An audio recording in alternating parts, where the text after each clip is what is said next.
Next question is from Chris on keto and labs. Hey folks, as a 38-year-old male, I was curious your thoughts on a free T3 and testosterone plummet on a low carb or ketogenic diet. My thoughts are maybe not enough carbs, or because of the appetite suppressant effect of the diet, possibly not enough calories.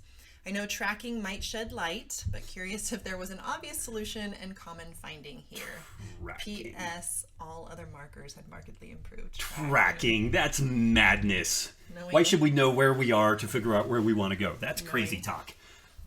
So, the drop in free T3 and just T3 in general is not surprising on a low carb or ketogenic diet. It may not, in some situations we've seen that it may be consistent with some clinical problems, but also, again, self-servingly to some degree, we've noticed that a remarkable amount of the problems that pop up related to low carb and ketogenic diets, whether it looks like kind of hypothyroidism or adrenal fatigue like HPTA axis dysregulation, is inadequate sodium and inadequate electrolytes. And then once people address that, like 3 years ago, I would have been much more reticent to recommend low carb or ketogenic diets to a various cross sections of people. And just working with Tyler and Luis at Keto Gains, they just don't experience all these like crazy problems that everybody else does because they are neurotic on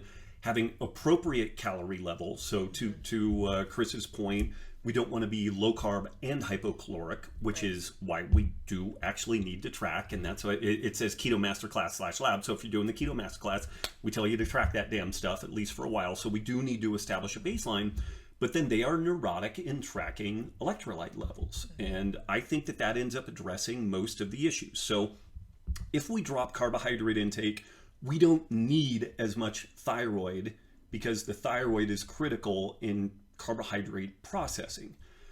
So whether or not that is manifesting in what we would characterize as like hypothyroidism, like being cold, dry brittle nails, dry brittle hair, all that type of stuff, like that's something that we need to keep an eye open for. And then similarly with the testosterone levels, we find that a lot of people, the testosterone levels may drop, but then it appears that the androgen receptor sites improve in efficiency. So you may not need as much. So this is again where I would default back to some clinical manifestations, like are you still waking up with some wood? Are you frisky? Do you maintain muscle mass? Like all that type of stuff. And for women, kind of the analogous thing, like is libido okay? Do you, are you feeling fatigued and lethargic, or do you have good energy and you're motoring along? But again, I wouldn't immediately ascribe problems to the low carb diet. I would ascribe problems first to potentially having inadequate sodium and electrolyte levels, and then kind of going from there. And if at the end of all this unwinding and tinkering, the person legitimately is just not functioning as well as they would like on a low carb diet, like they have clinical manifestations of like low thyroid and low testosterone, then by all means start reintroducing some carbohydrate into the mix. 50 grams a day as a start. Run with that for a couple of weeks, maybe add 20 more grams a day and play with that. And usually that addresses things. But again, I've been surprised, and this is why it's good to have a coach and why I work with Tyler and Luis with my stuff, because they're very knowledgeable with this stuff, particularly on the coaching implementation level.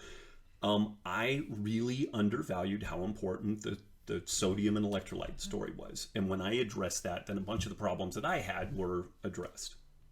So, but bottom line, tracking.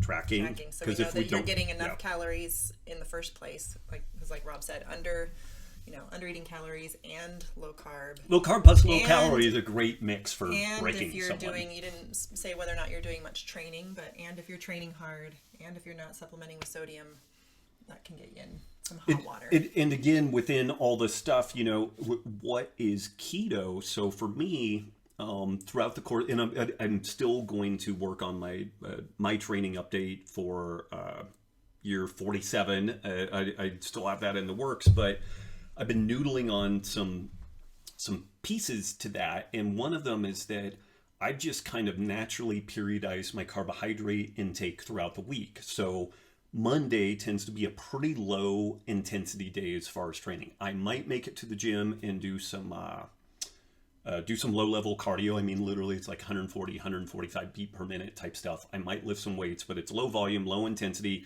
So on Mondays, I'm pretty low carb, like it probably around 50 grams max for the day because I just don't need more.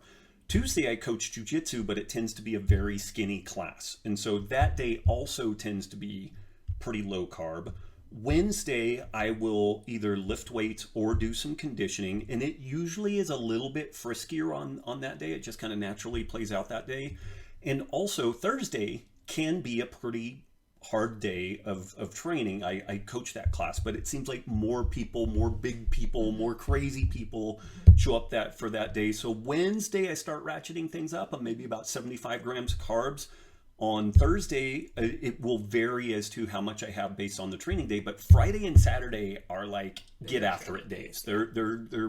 Those are my hard training days, and those days the carb intake may hit 120, 150 grams for those days. And then Sunday is kind of a recovery day, and I actually drop the carbs on that because I find I recover better on the lower carb side of things because it's not a glycogen issue. It's kind of a systemic inflammatory issue. So I kind of naturally periodize carbs throughout the week, but I'm still always in ketosis. So even this notion of what a ketogenic diet is, people need to be more flexible with that. And I do find spots where I need more carbs to kind of have that low gear and to not